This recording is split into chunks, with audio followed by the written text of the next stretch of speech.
नमस्कार। आज नवेम्बर मास 15 तारिख शुक्रवार। आज भागवत वाणी जीवनर प्रकृत लक्ष्य प्राप्त करने आम पाखे साहस एवं एकाग्रता रहिबा काहींकि आवश्यक। भगवान आज प्रेमर सहित आमको यह स्मरण कराई देबा सह निजर प्रभातपूर्ण वाणी द्वारा आशीर्वाद प्रदान करिसेंती। मानसिक रोगी मानक परि सदाबेले सामान्य विषय गुड़िक निमंते चिंतित होई रुह नहीं, साहसी हुआ। ताहा ही सर्वोत्तम औषध। कार्य समाप्त हेबा पूर्वरु हार मानि जाओ नहीं।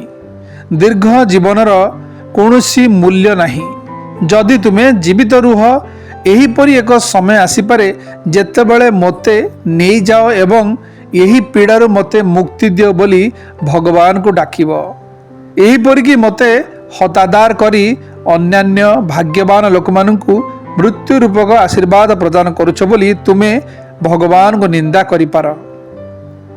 निज जीवनर प्रकृत लक्ष्य प्राप्तिर मार्गरे सफलता एवं विफलता विषय चिंता कर। ताहले तुमे सही कामना पूरण निमंते जेते समय आवश्यक ताहा पाई पारिब।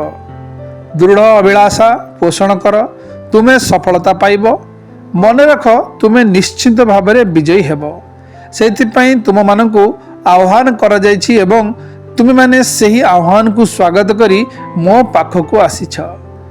तुम मानक ऊपर कृपा वृष्टि करिबा व्यतीत मोर आउ कौन काम अछि। मु कौनसी दूर स्थान रे नुहे बरं तुमर अति निकटतर बोली मने कर। मोर प्रशंसा गुणगान कर नहीं, बरं मो ठारू आशीर्वाद पाइया पई दाबी कर। तुम हृदय को मो पाखकु आण एवं मोर हृदय उपरे विजय प्राप्त कर। तुम मानक भितरु केही मध्य मो पई अपरिचित नुहे। तुमे माने मो पाखरे संकल्पबद्ध हुओ एवं मु मध्य तुम पाखरे प्रतिज्ञा करिबी।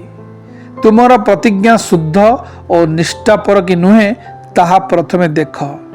तुम हृदय शुद्ध कि नुहे ताहा देख, सेतिकी यथेष्ट।